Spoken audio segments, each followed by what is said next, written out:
सोनाक्षी की रसोई में आज की स्पेशल गेस्ट है मौसमी चैटर्जी जी। ये जी नहीं, मौसमी आंटी। ओके आंटी मौसमी, तो आज आप क्या बनाएंगी? मैं क्यों बनाऊं? मैं तो गेस्ट हूँ, आप बनाओ हम खाएंगे। एक्टिंग में तो हिट हो, अब खाना बनाओ सुपर हिट। ठाट से बनाऊंगी खाना, है ना द बेस्ट एवरीडे मसाला। आओ बनाते हैं मसालेदार छोले। छोले हर रोज के करी में एवरीडे मसाले, शाही बिरयानी में स्वाद का जायका। पटल पोस्तो और सर्षे इलिश भापा।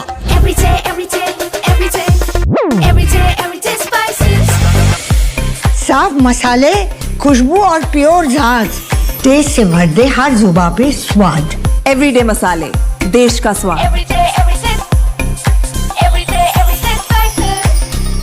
दोस्तों नमस्कार, colonel Ajay, CEO Ajay astro money guru, first global astro finance digital channel से आपसे मुखातिब होता हूं। आज 26 अगस्त सन 2025। दोस्तों गेहूं पर जो हमने आपको लगातार अपडेट दिए, गेहूं, मक्का, बाजरा, जवार, इन सभी पर हमने आपको लगातार अपडेट देने का प्रयास किया है। आज के शो में हम गेहूं बाज़ार की सभी जानकारियाँ आप तक साझा कर रहे हैं। उम्मीद आपको पसंद आएगी। शो पसंद आए, चैनल पसंद आए तो चैनल को लाइक अवश्य कीजिएगा, साथ साथ अपने इष्ट मित्रों को फॉरवर्ड कीजिए और चैनल को सब्सक्राइब अवश्य कर लीजिए। जानिए रिपोर्ट विस्तार से। दोस्तों खबर निकल के आ रही है कि गेहूं की कीमतें स्थिर से कुछ कमजोरी देखी गई। पर्याप्त सप्लाई के बीच ओपन मार्केट सेल स्कीम की संभावनाएं भी कम नजर आ रही हैं। जानिए रिपोर्ट विस्तार से। सोमवार को प्रमुख मंडियों में गेहूं की कीमतें एक सीमित दायरे में ट्रेड हो रही है और कुछ मामूली गिरावट के बीच कारोबार किया, क्योंकि मौजूदा सप्लाई वर्तमान मांग पूरा करने के लिए पर्याप्त मानी जा रही है। खरीदार भी काफ़ी सतर्क हैं क्योंकि कीमतें अब सीमित दायरों में कारोबार करती हुई देखी जा रही हैं। लुधियाना में गेहूं की कीमत 2685, जम्मू में 2815 और चंडीगढ़ में 2835 के पर भाव रहे। बिक्री धीमी थी। निकट भविष्य में ओपन मार्केट सेल स्कीम यानी OMSS के अभी कोई संकेत नहीं मिल रहे हैं और ऐसा लगता है कि सरकार बिक्री शुरू करने से पहले एक निर्धारित लक्ष्य या मूल्य को ध्यान में रख रही है, क्योंकि पिछले साल गेहूं की कीमतें आसमान छू रही थी, इसीलिए ओपन मार्केट सेल स्कीम जल्दी आई थी।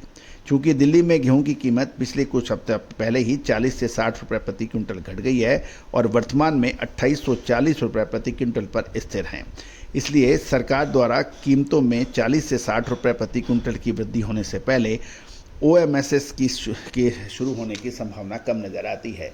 इस प्रकार निकट भविष्य में कीमत में कोई महत्वपूर्ण उतार चढ़ाव की संभावना कम नज़र आ रही है। भारतीय खाद्य निगम यानी FCI के पास गेहूं का स्टॉक जुलाई में 3% से अधिक गिर गया था, जो 1 अगस्त तक 347 लाख टन माना जा रहा है।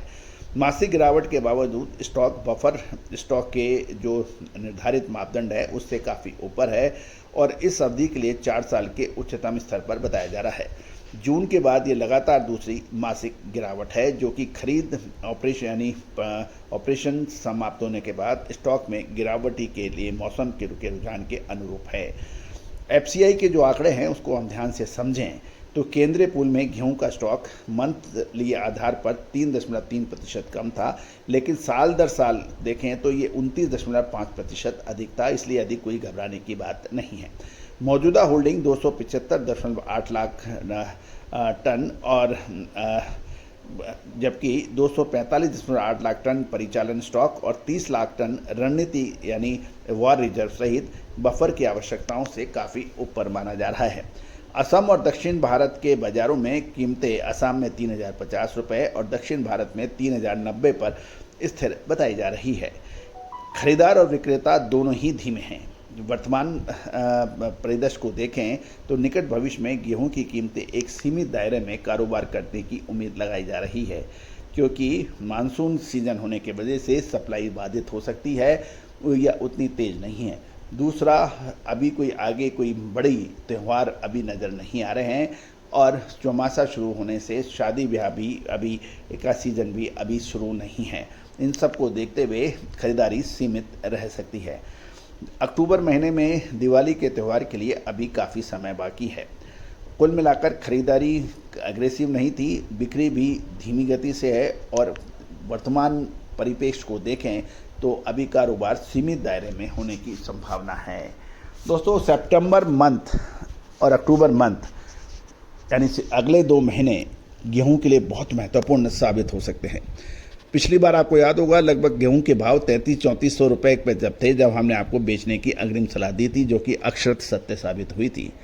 पिछले साल अभी हमने आपको 2200-2300 रुपये में जो बाइंग थी, और उसके बाद क्योंकि समय पे माल खरीदना और समय पे माल बेचना दोनों हो ही उतना ही आवश्यक है, क्योंकि व्यापार में लाभ हानि की गणनाएं आपका पूंजी, आपका धैर्य और आपका रिस्क और रिवार्ड रेशो झेलने की ताकत पर निर्भर करता है। और दोस्तों, गेहूं है, चावल है, चीनी है, ये एक ऐसी बड़ी